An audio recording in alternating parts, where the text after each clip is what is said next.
സത്യത്തിൽ ചില സമയങ്ങളിൽ നമ്മൾ പാലിക്കേണ്ട ചില കാര്യങ്ങൾ. ഒരു സിംഹം താൻ നാറുന്നു എന്ന് വിചാരിച്ചു കൊണ്ട് നിൽക്കുമ്പോൾ അവിടെ തൊട്ടടുത്തുണ്ടായിരുന്ന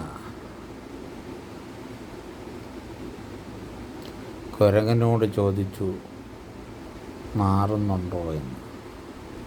അപ്പം കുരങ്ങൻ പറഞ്ഞ മറുപടി, അസാധ്യമായ നാറ്റമുണ്ട്, ഭയങ്കര നാറ്റമാണ്, പേടിച്ചിട്ടാണ് ആരും പറയാത്തത് എന്ന് പറഞ്ഞു. ഉടനെ ആ കുരങ്ങൻ്റെ മേളിൽ ചാടി വീണു, ആ കുരങ്ങനെ കടിച്ചു കയറി. ഇത് കണ്ടു നിന്ന ഒരു മാൻ ഈ മാനിനോട് ചോദിച്ചപ്പോൾ മാൻ കള്ളം പറഞ്ഞു. എന്തെന്നാൽ അങ്ങയുടെ അടുത്ത് നിൽക്കുമ്പോൾ നല്ല മണമാണ്, പ്രത്യേക ഒരു ആനന്ദമുണ്ട്, സന്തോഷം തോന്നുന്നുണ്ടെന്നൊക്കെ പറഞ്ഞപ്പോൾ സിംഹം മനസ്സിലാക്കി എന്നെ കള്ളം പറഞ്ഞ് പറ്റിക്കുകയാണ്. അങ്ങനെ ആ മാനിൻ്റെയും അവസ്ഥ അതുതന്നെയായിരുന്നു, കടിച്ചു കീറി മാനിനെയും. അപ്പോൾ തൊട്ടടുത്തൊരു കുറുക്കനുണ്ടായിരുന്നു. കുറുക്കൻ മനസ്സിലാക്കി സത്യം പറഞ്ഞാലും കള്ളം പറഞ്ഞാലും എന്നെ കൊല്ലും.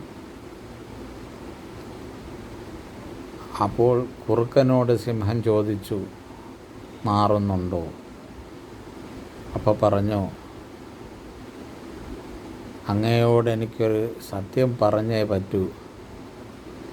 3 ദിവസമായി ഞാൻ ജലദോഷത്തിലാണ്, അതുകൊണ്ട് എനിക്ക് മണവും നാറ്റവും തിരിച്ചറിയാൻ പറ്റുന്നില്ല, അങ്ങനോട് ക്ഷമിക്കണം എന്ന് പറഞ്ഞപ്പോൾ ആ കുറുക്കനെ വെറുതെ വിട്ടു എന്നുള്ളതാണ്.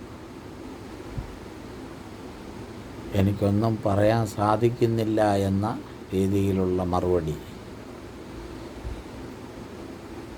ഇത് കേട്ടപ്പോൾ സിംഹം വെറുതെ വിട്ടു ആ കുറുക്കനെ.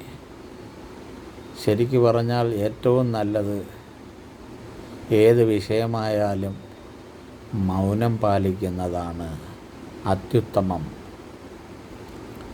മൗനത്തിന് വളരെ ഒച്ചയുണ്ടാക്കുന്നതിനേക്കാളും വളരെ